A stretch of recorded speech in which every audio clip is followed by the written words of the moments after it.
iprito mo na yung tilapia.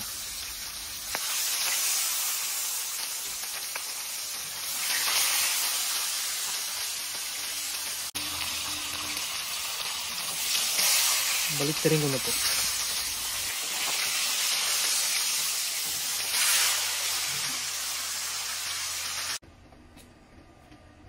Magigisa na po ako.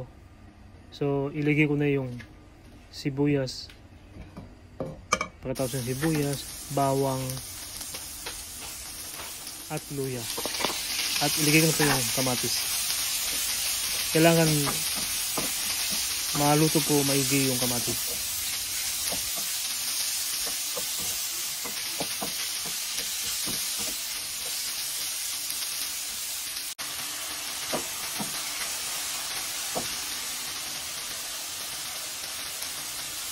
Maglagay po ako ng patis, 2 teaspoon.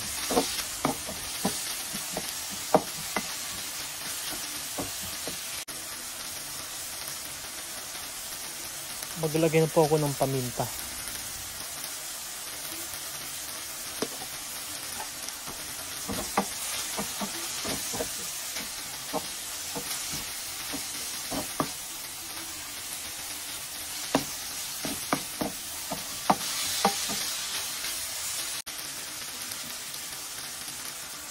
Maglagay na po ako ng water, mga 2 cups.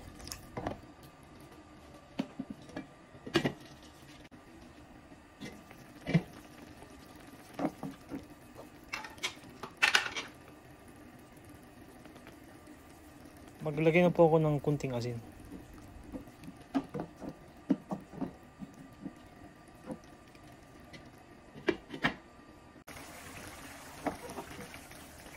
Medyo malambot na po yung kamatis. So ilagay ko na po yung fried na tilapia.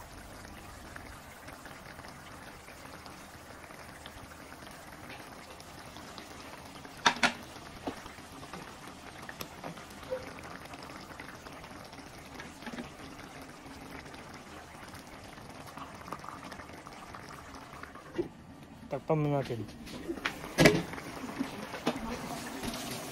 Baliktarin ko po yung tilapia para po pantay pang luto at mas masarap.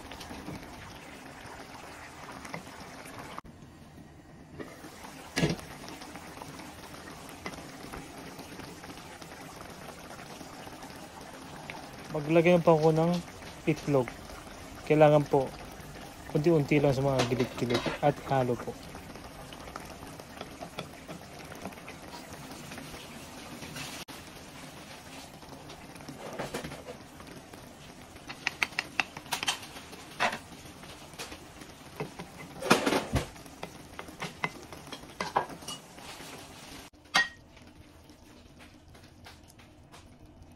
Maglagay ako ng dahon ng sibuyas.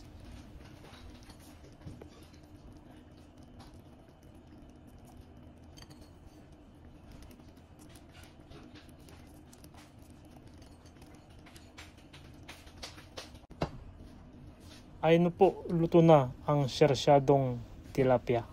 Maraming salamat po sa panonood, pag-like, pag-comment, pag-follow sa aking channel, Nelsky TV. Sana po meron ko yung natutunan sa aking pagluluto. God bless all. Bye-bye.